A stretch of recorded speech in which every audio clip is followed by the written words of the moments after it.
Bismillahirrahmanirrahim. Bab ikhlas, yakni bersih hati dari segala tujuan selain keredaan Allah Subhanahu wa taala.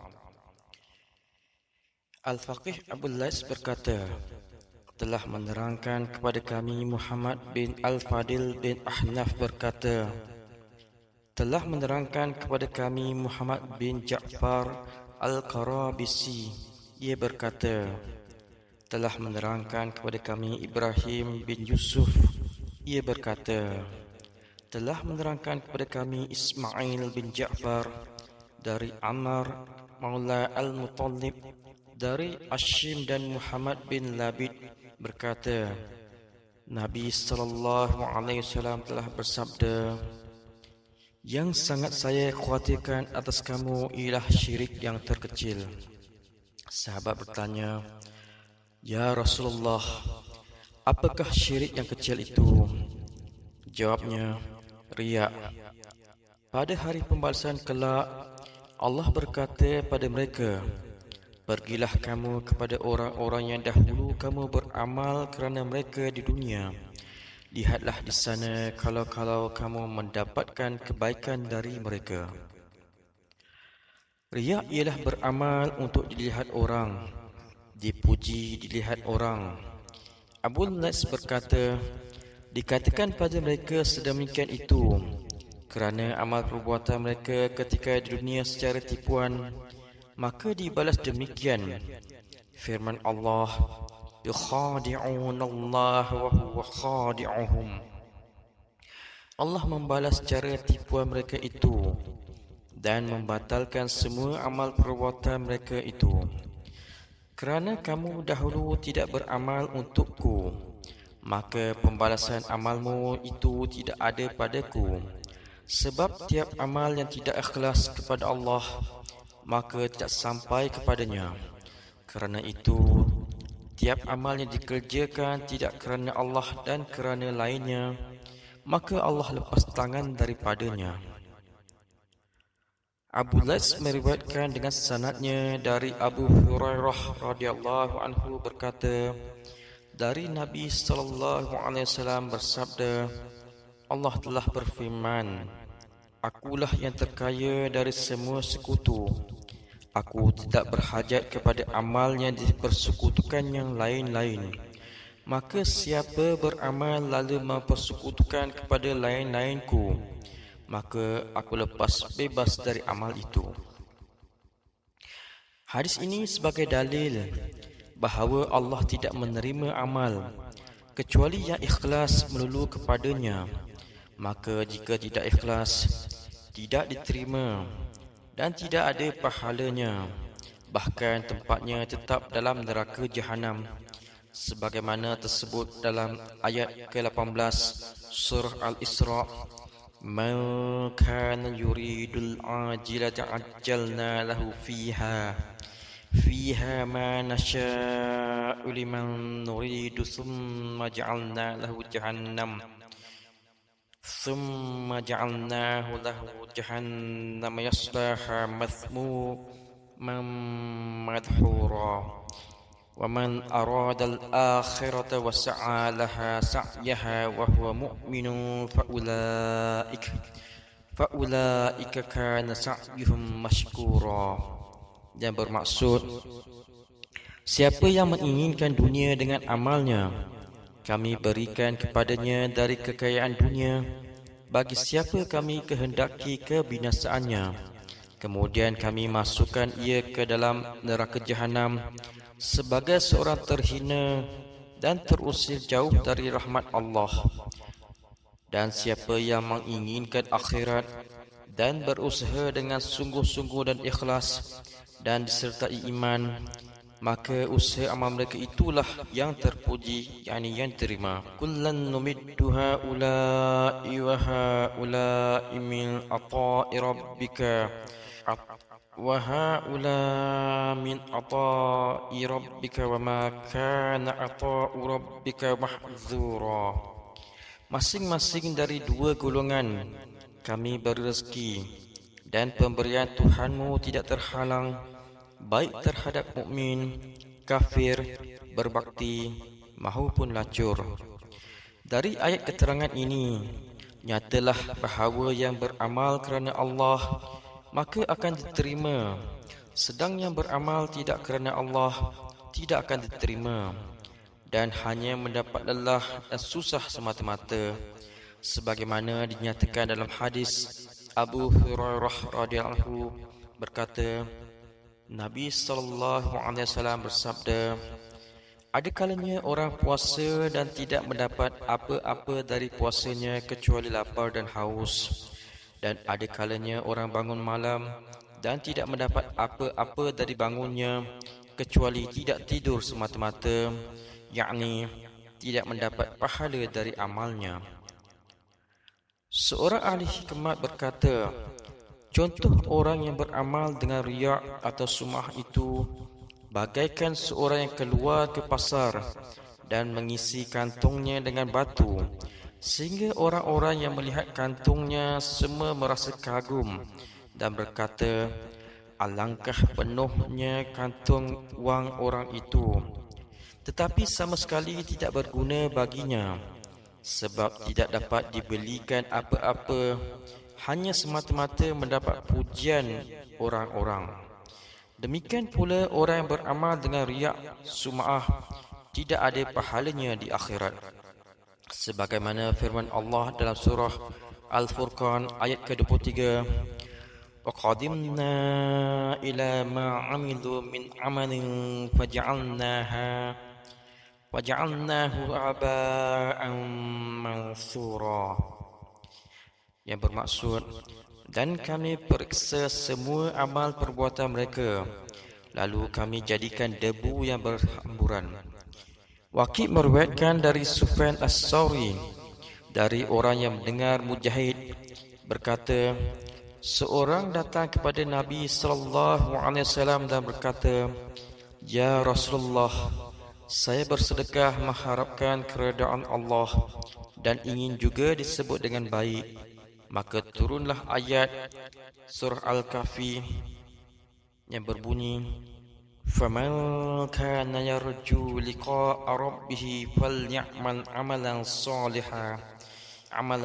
صَالِحًا وَلَا يُشْرِكْ بِعِبَادَةِ رَبِّهِ أَحَدًا, yang bermaksud, maka siapa yang benar-benar mengharap akan bertemu pada Tuhannya, maka hendaknya berbuat amal yang baik dan jangan mempersekutukan Allah dalam semua ibadahnya dengan sesiapa pun. Surah Al-Kahfi. Seorang pujangga berkata, siapa yang berbuat tuju tanpa tuju, tidak berguna perbuatannya. Siapa yang takut tanpa hati-hati, maka tidak berguna takut itu. Seperti berkata, saya takut sisa Allah, tetapi tidak hati-hati dari dosa, maka tidak berguna takutnya itu. Siapa yang harap tanpa amal, seperti mengharap pahala dari Allah tetapi tidak beramal, maka tidak berguna harapannya. Siapa yang niat tanpa pelaksanaan, niat akan berbuat kebaikan tetapi tidak dilaksanakan, akan tidak berguna niatnya. Siapa berdoa tanpa usaha, seperti berdoa semoga mendapat taufik untuk kebaikan tetapi tidak berusaha untuk kebaikan. Siapa yang istighfar tanpa menyesal, maka tidak akan berguna istighfarnya. Siapa yang tidak menyesuaikan lahir dengan batinnya, seperti lahirnya berbuat kebaikan tetapi hatinya tidak ikhlas. Siapa yang amal tanpa ikhlas, maka tidak akan berguna amal perbuatannya.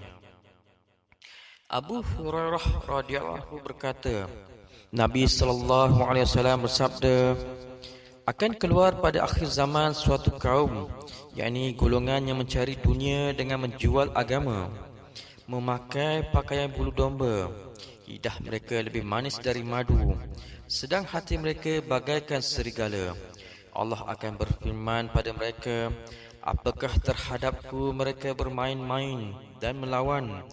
Dengan kebesaranku, aku bersumpah akan menurunkan kepada mereka fitnah ujian bala, sehingga seorang yang berakal tenang akan bingung. Waqi' meriwayatkan dari Sufyan dari Habib dari Abi Saleh berkata, seorang datang kepada Nabi sallallahu alaihi wasallam dan berkata, "Ya Rasulullah, saya berbuat suatu amal yang saya sembunyikan, kemudian diketahui orang, maka saya merasa senang. Apakah masih mendapat pahala?"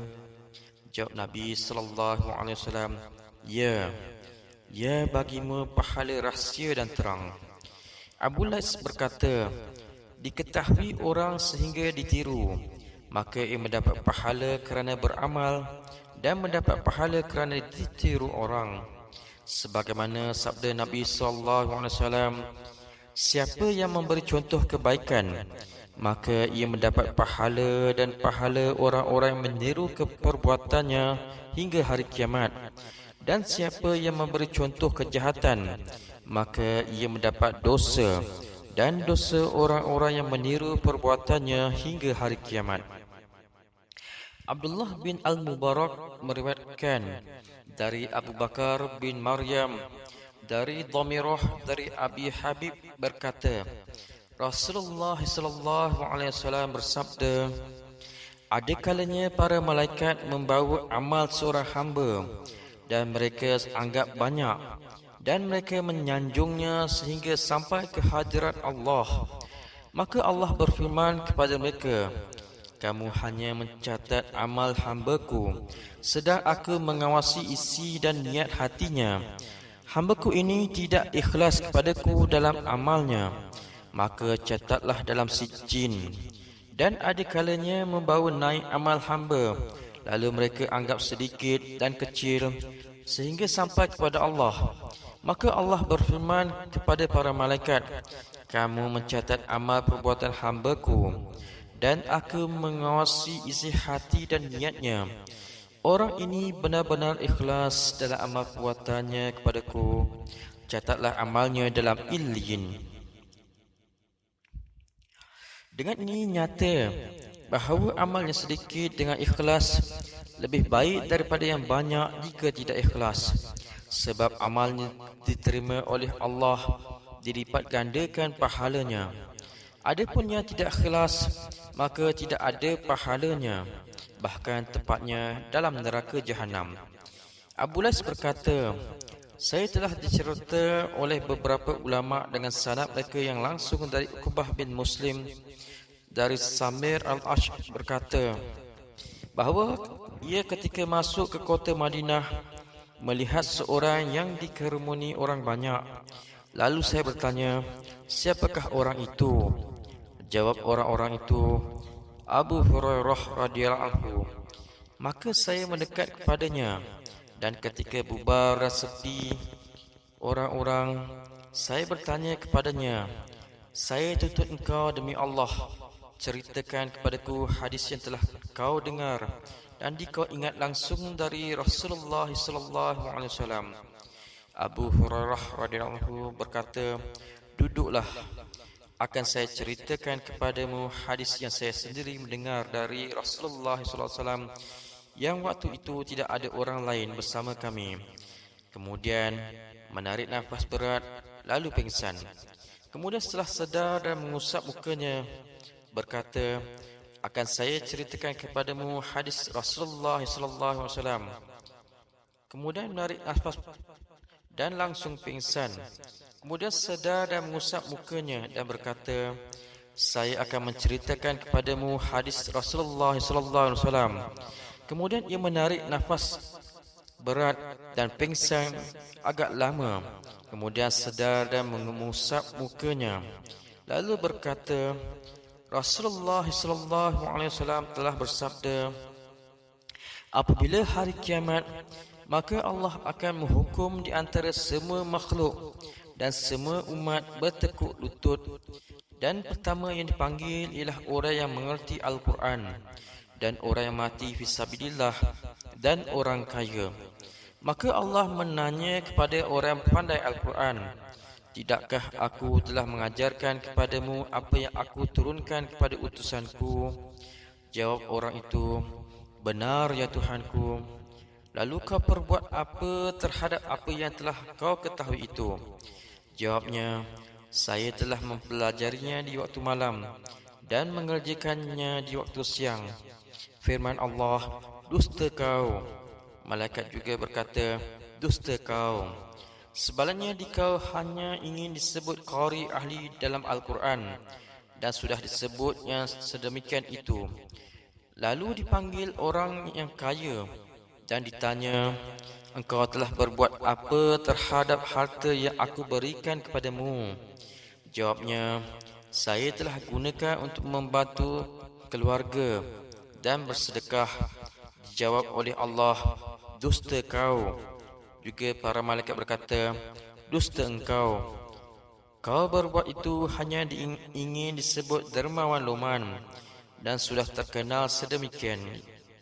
Lalu dihadapkan orang yang mati berjihad fisabilillah. Ditanya, kenapa kau terbunuh? Jawabnya, saya telah berperang untuk menegakkan agamamu sehingga terbunuh. Allah berfirman, dusta engkau. Dan malaikat juga berkata, dusta engkau. Kau hanya ingin disebut pahlawan yang gagah berani dan sudah disebut sedemikian. Kemudian Nabi SAW memukul lututku, yakni pahaku, sambil bersabda, hai Abu Hurairah, ketiga orang itulah yang pertama-tama yang dibakar dalam api neraka pada hari kiamat. Kemudian berita itu sampai kepada Muawiyah, maka ia menangis dan berkata, benar sabda Allah dan Rasulullah SAW. Kemudian ia membaca ayat ke-15 hingga ke-16 surah Hud. Man kana yuridul hayatad dunya wa zinataha nuwaffi ilaihim a'malahum fiha wa hum fiha la yubkhasun. أولئك الذين ليس لهم في الآخرة إلا النار وحبط ما صنعوا فيها وباطل ما كانوا يعملون. Dan bermaksud, siapa yang niat dengan amalnya hanya semata-mata keduniaan dan keindahannya, maka kami akan memberi kepada mereka semua amalnya, dan mereka di dunia tidak akan dikurangi, yakni dirugikan. Mereka itulah yang tidak mendapat di akhirat kecuali api neraka, dan gugur semua amal mereka itu, bahkan palsu semua perbuatan mereka itu. Sebab tidak ikhlas kepada Allah, maka semua amal itu tidak berguna. Abdullah bin Hanif al-Intaqi berkata, pada hari kiamat, bila seseorang mengharap amalnya kepada Allah, maka dijawab, tidakkah kami telah membayar kontan pahalamu? Tidakkah kami telah memberi tempat padamu dalam setiap majlis? Tidakkah dikau telah terangkat sebagai pimpinan ketua? Tidakkah telah kami murah, yakni mudahkan bagimu jual belimu, yakni sering-sering mendapat potongan harga jika membeli sesuatu, dan seterusnya. Seorang hakim berkata, orang yang ikhlas ialah orang yang menyembunyikan perbuatan kebaikannya sebagaimana menyembunyikan kejahatannya. Pendapat yang lain, puncak ikhlas itu ialah tidak ingin pujian orang.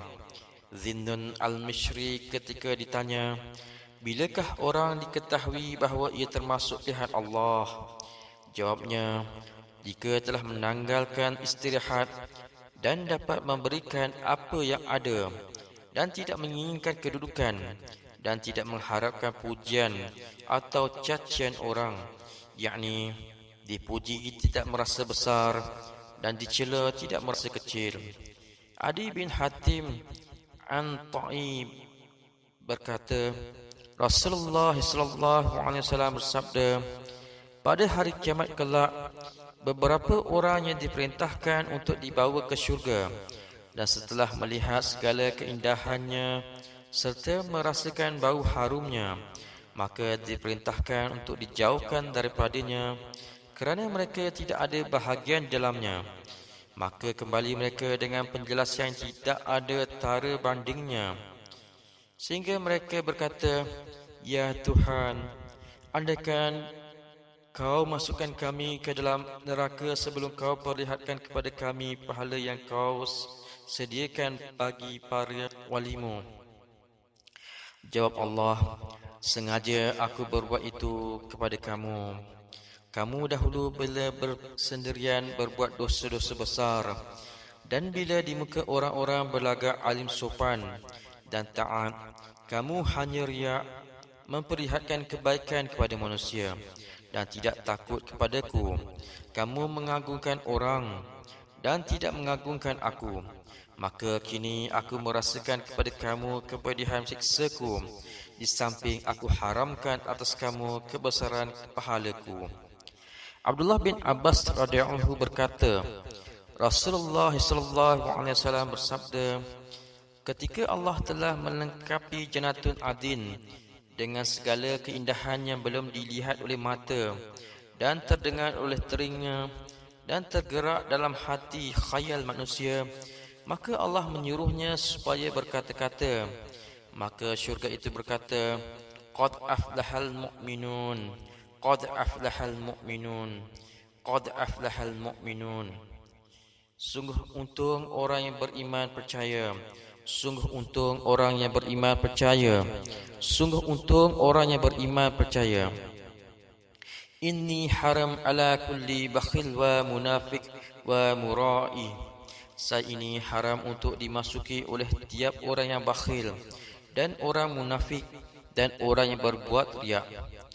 Ali bin Abi Talib radhiyallahu anhu berkata, tanda orang yang riak itu 4, yakni malas jika sendirian dan tangkas jika di muka orang, dan menambah amalnya jika dipuji dan mengurangi jika dicela.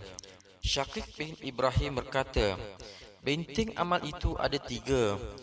Harus merasa bahawa itu hidayat dan taufik dari Allah untuk mematahkan rasa ujub, ini sombong diri.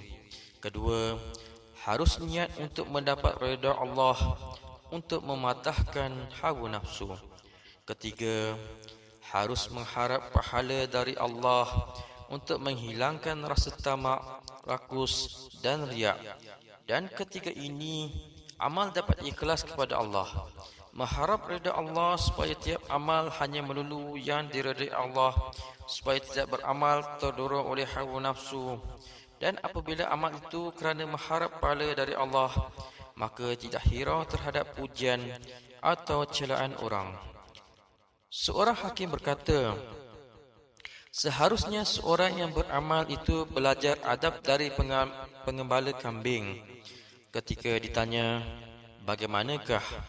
Jawabnya, pengembala itu jika solat di tengah-tengah kambingnya, sekali-kali tidak mengharap pujian dari kambing-kambingnya.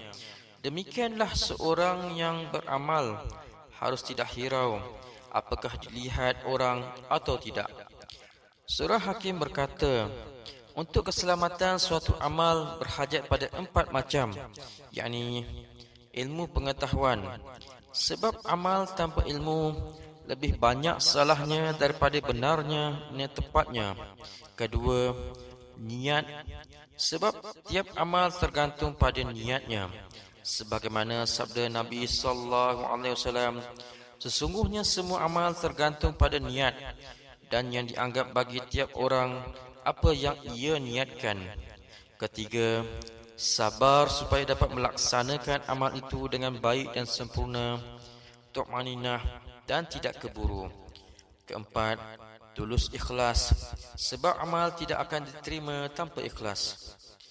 Haram bin Hayyam berkata, tiada seorang yang menghadap kepada Allah dengan sepenuh hatinya, melainkan Allah akan menghadapkan hati-hati orang-orang yang beriman sehingga kasih dan sayang padanya. Suhail bin Salib dari ayahnya, dari Abu Hurairah radhiyallahu berkata, Nabi sallallahu alaihi wasallam bersabda, sesungguhnya Allah bila cinta pada seseorang hamba berkata kepada Jibril, sesungguhnya aku kasih kepada fulan, maka kau kasih kepadanya. Lalu Jibril berkata kepada semua penduduk langit, sesungguhnya Tuhanmu kasih kepada fulan, maka kamu harus kasih kepadanya. Setelah dikasihi oleh ahli langit, maka disebarkan rasa kasih di atas bumi. Dan sebaliknya, jika Allah murka, yakni benci pada seorang hamba, demikian juga adanya. Syakik bin Ibrahim ditanya, bagaimana dapat mengetahui bahawa saya seorang soleh? Sebab orang mengatakan bahawa saya seorang soleh. Jawab Syakik, tunjukkan rahsiamu pada orang-orang solehin. Maka bila mereka rela pada itu, bererti kau soleh. Kedua, tawarkan dunia ini pada hatimu. Maka bila ia menolak, tanda bahawa kau soleh. Ketiga, tawarkan maut kepada dirimu. Maka jika ia berani dan mengharap, tanda bahawa kau soleh. Bila tidak, maka bukan soleh. Dan bila ada ketiganya padamu, maka mintalah selalu kepada Allah, jangan sampai memasukkan riak dalam semua amalmu, supaya tidak rosak amalmu. Thabit Al-Bunani dari Anas bin Malik radhiyallahu berkata, Nabi sallallahu alaihi wasallam bersabda, tahukah kamu siapakah orang mukmin? Jawab sahabat, Allah dan Rasulullah yang lebih mengetahui. Sabda Nabi sallallahu alaihi wasallam, seorang mukmin iaitu orang yang tidak mati sehingga Allah memenuhi pendengarannya dengan apa yang ia suka. Dan andai kata seorang berbuat taat di dalam rumah yang berlapis 70 dan pada tiap rumah ada pintu besi, nescaya Allah akan menampakkan amal itu sehingga dibicarakan orang dan dilebih-lebihkan.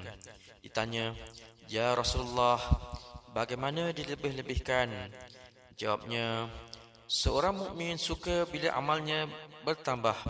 Kemudian Nabi sallallahu alaihi wasallam bertanya, tahukah kamu siapakah orang fajir, yakni durhaka? Jawab sahabat, Allah dan Rasulullah lebih mengetahui. Bersabda Nabi sallallahu alaihi wasallam, ialah orang yang tidak mati sehingga Allah memenuhi pendengarannya dengan apa yang tidak disuka. Dan andaikan seorang berbuat maksiat di dalam rumah yang berlapis 70 rumah dan masing-masing berpintu besi, nescaya Allah akan memperlihatkan pakaian amal itu sehingga dibicarakan orang dan ditambah-tambahi. Ketika ditanya, bagaimana ditambah ya Rasulullah? Jawabnya, seorang fajir suka apa yang menambah durhakanya. Auf bin Abdullah berkata, orang-orang ahli khair satu sama lain berpesan 3 kalimat, yakni siapa yang beramal untuk akhirat, maka Allah akan mencukupi urusan dunianya. Dan siapa yang memperbaiki hubungannya dengan Allah, maka Allah akan memperbaiki hubungannya dengan sesama manusia. Dan sesiapa yang memperbaiki hatinya, maka Allah akan memperbaiki lahirnya. Hamid Al-Lafaf berkata, jika Allah akan membinasakan seseorang, maka dihukum dengan 3 macam. Pertama, diberinya ilmu tanpa amal. Kedua, diberinya bersahabat dengan orang-orang soleh tetapi tidak mengikuti jejak mereka dan tidak beradab terhadap mereka. Ketiga, diberi jalan untuk berbuat taat tetapi tidak ikhlas. Abu Lais berkata, itu semua kerana buruk niatnya dan busuk hatinya. Sebab sekiranya niatnya baik, nescaya diberi manfaat dalam ilmunya dan ikhlas dalam amalnya dan menghargai kedudukan orang-orang salihin. Abu Lais berkata, saya telah diberitahu oleh orang yang dapat dipercaya dengan sanadnya dari Jabalah Al-Yahsubi berkata, ketika kami bersama Abdul Malik bin Marwan dalam sesuatu peperangan, tiba-tiba kami bertemu dengan seseorang yang selalu bangun malam, bahkan tidak tidur malam kecuali sebentar. Selama itu kami belum kenal padanya. Kemudian kami ketahui bahawa ia sahabat Nabi sallallahu alaihi wasallam. Lalu ia bercerita kepada kami bahawa ada seorang bertanya, Ya Rasulullah, dengan apakah mencapai keselamatan kelak? Jawab Nabi sallallahu alaihi wasallam, jangan menipu Allah. Orang bertanya, bagaimana menipu Allah? Jawabnya, yaitu mengerjakan apa yang diperintah oleh Allah tidak kerana Allah. Dan berhati-hatilah kamu dari riak, kerana itu syirik terhadap Allah. Orang yang berbuat riak pada hari kiamat akan dipanggil di muka umum dengan 4 nama, yakni hai kafir, hai orang lancung, hai penipu, hai orang yang rugi. Hilang semua amalmu dan batal pahalamu, maka tidak ada bahagian bagimu kini. Dan mintalah pahalamu dari orang yang kamu berbuat untuk mereka, wahai penipu.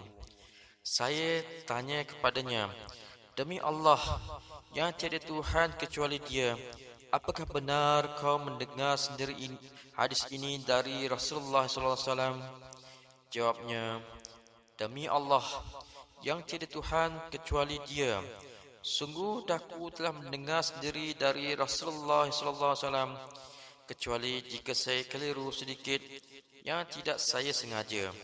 Kemudian ia membaca ayat, innal munafiqina yukhadi'una Allah wa huwa khadi'uhum, yang bermaksud sesungguhnya orang munafik itu akan menipu Allah, padahal Allah telah membalas tipu daya mereka. Abu Las berkata, siapa yang ingin mendapat pahala amalnya di akhirat, maka harus beramal dengan ikhlas kerana Allah tanpa riak. Kemudian melupakan amal itu supaya tidak dirosak oleh rasa ujub, yang bangga diri. Sebab memang menjaga taat itu lebih berat daripada mengerjakannya. Abu Bakar Al-Wasiti berkata, menjaga kebaikan taat itu lebih berat daripada mengerjakannya, sebab ia bagaikan kaca cepat mudah pecah dan tidak dapat ditampal atau dipatri. Maka tiap amal yang dihinggapi riak rosak, dan tiap amal yang dihinggapi ujub bangga diri rosak. Maka apabila seorang dapat menghilangkan rasa riak dalam amalnya, harus berbuat yang sedemikian. Tetapi bila tidak dapat menghilangkan, maka jangan sampai tidak beramal kerana belum dapat menghilangkan riak. Sebaiknya ia harus tetap beramal, kemudian membaca istighfar daripada riaknya itu. Kemudian di lain hari Allah memberinya taufik untuk ikhlas dalam amal-amal yang lain. Dalam peribahasa ada disebut, dunia kosong rosak sejak matinya orang-orang yang riak, sebab mereka yang giat membangun dan menghias masjid, sekolah dan pesantren, pondok-pondok dan lain-lainnya daripada kepentingan umum. Meskipun perbuatan itu riak, tetapi kemungkinan ia mendapat doa-doa orang Muslim yang ikhlas, maka berguna baginya. Sebagaimana ada cerita, seorang membangun pondok pesantren, lalu ia berkata dalam hatinya, saya tidak mengetahui apakah amalku ini kerana Allah atau tidak. Tiba-tiba ia diberitahu dalam tidurnya, jika amalmu tidak kerana Allah, maka doa-doa orang muslimin di dalamnya kerana Allah. Maka gembiralah ia dengan impian itu. Ada seorang berdoa di dekat Huzaifah bin Al-Yamani, ya Allah, binasakanlah orang-orang munafik. Maka Huzaifah berkata, andaikan mereka semua binasa, kamu tidak dapat membalas dan memukul musuh-musuhmu, sebab mereka itu ikut berjuang membunuh musuh Islam. Salman Al-Farisi radhiyallahu berkata, Allah menambah kekuatan orang mukminin dengan bantuan orang-orang munafikin dan menolong orang munafikin dengan doa orang mukminin. Abu Las berkata, orang-orang berpendapat bahawa dalam fardu tidak dapat dimasuki riak sebab melakukan kewajipan, tetapi sebenarnya dapat sahaja riak itu masuk ke dalamnya. Abu Las berkata, di sini ada dua macam. Jika ia melakukan fardu itu semata-mata kerana riak, sehingga sekiranya tidak riak, tidak melakukannya, maka itu munafik 100%, termasuk dalam golongan innal munafiqina fit darkil asfali minan nar. Orang-orang munafik itu dalam tingkat terbawah dalam api neraka. Sebab sekiranya tauhidnya benar-benar, tentu ia selalu melakukan fardu yang dirasa sebagaimana kewajipan ke atas dirinya. Dan jika tetap melakukan kewajipan hanya jika di depan orang lebih baik dan sempurna, sedang jika sendirian agak sembrono, maka ia mendapat pahala yang kurang sesuai dengan kelakuannya yang kurang. Sedang kelebihannya dilakukan di muka orang, maka itu tidak ada pahalanya, bahkan akan dituntut atasnya. Wallahu alam. Alhamdulillah, telah kita mendengar beberapa petikan dari kitab Peringatan bagi yang lalai. Semoga dapat disampaikan kepada mereka yang tidak mendengar. Kita tutup dengan tasbih kifarah dan surah wal asr. Subhanallah wa bihamdi. Subhanallah wa bihamdika. Asyhadu an la ilaha illa anta. Astaghfiruka wa atubu ilaih. Bismillahirrahmanirrahim. Wal asr. Innal insana lafil khusr. Illa alladhina amanu wa 'amilus solihati wa tawasaw bil haqq wa tawasaw bis sabr. Wassalamualaikum warahmatullahi wabarakatuh.